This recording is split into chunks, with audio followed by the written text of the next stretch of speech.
Ads అంటేనే ఇప్పుడు సినీ నటులు భయపడిపోతున్నారా? యాడ్స్ పేరుతో బ్రాండ్లకు ప్రమోషన్స్ ఇవ్వాలంటేనే యాక్టర్స్ జంకుతున్నారా? కోట్లు ఇస్తామంటున్నా కూడా యాడ్స్ చేసేందుకు హీరోలు హీరోయిన్లు ఒప్పుకోవడం లేదా? వామ్మో మా కొద్ది యాడ్స్ గోలా అంటూ ప్రమోషన్స్ ను తగ్గించుకుంటున్నారా అంటే అవునని అంటున్నారు కొందరు నటులు. ఇంతకీ యాడ్స్ లో యాక్టింగ్ అంటేనే యాక్టర్స్ ఎందుకు భయపడుతున్నారు? అసలు ఏం జరిగింది? Watch the story.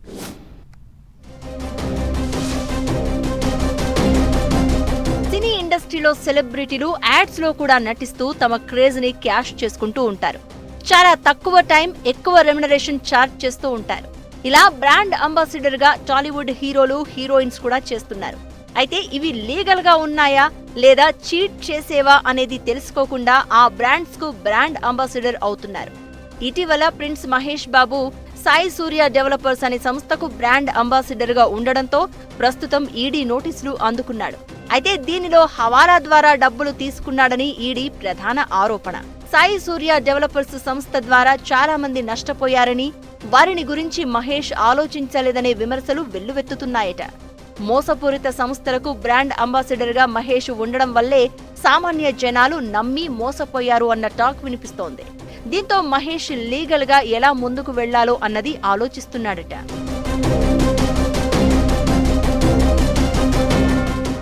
ఇక icon star Allu Arjun, heroine శ్రీలీలపై కూడా కేసులు పెట్టాలి అన్న డిమాండ్స్ వస్తున్నాయట. కొన్ని కార్పొరేట్ కాలేజీలకు బ్రాండ్ అంబాసిడర్ గా ఉంటూ విద్యార్థుల్ని, తల్లిదండ్రుల్ని అల్లు అర్జున్ మభ్యపెట్టారు అని ఆల్ ఇండియా స్టూడెంట్స్ ఫెడరేషన్ ఆరోపిస్తోంది. అల్లు అర్జున్ పై వెంటనే కేసు నమోదు చేయాలంటూ తెలంగాణ డీజీపీకి ఫిర్యాదు కూడా చేశారట. ప్రస్తుతం టాలీవుడ్ లో ఇంకెంతమందిపై ఆరోపణలు వస్తాయో అని బ్రాండ్ అంబాసిడర్స్ చాలా భయపడుతున్నారట. అందుకే నటి సమంత ఇటీవల ఒక్క ఏడాదిలోనే దాదాపు 15 బ్రాండ్స్ ప్రమోషన్స్ ను వదులుకుందట. తనకొచ్చే యాడ్ ప్రమోషన్స్ విషయంలో సమంత చాలా జాగ్రత్తలు తీసుకుంటున్నారట. ఆయా ఉత్పత్తులకు సంబంధించి తొలుత 3 వైద్యులతో పరిశీలించి వారు ఓకే చెప్తేనే నటించడానికి గ్రీన్ సిగ్నల్ ఇస్తున్నారంట. లేకపోతే సున్నితంగా వాటిని తిరస్కరిస్తున్నారట.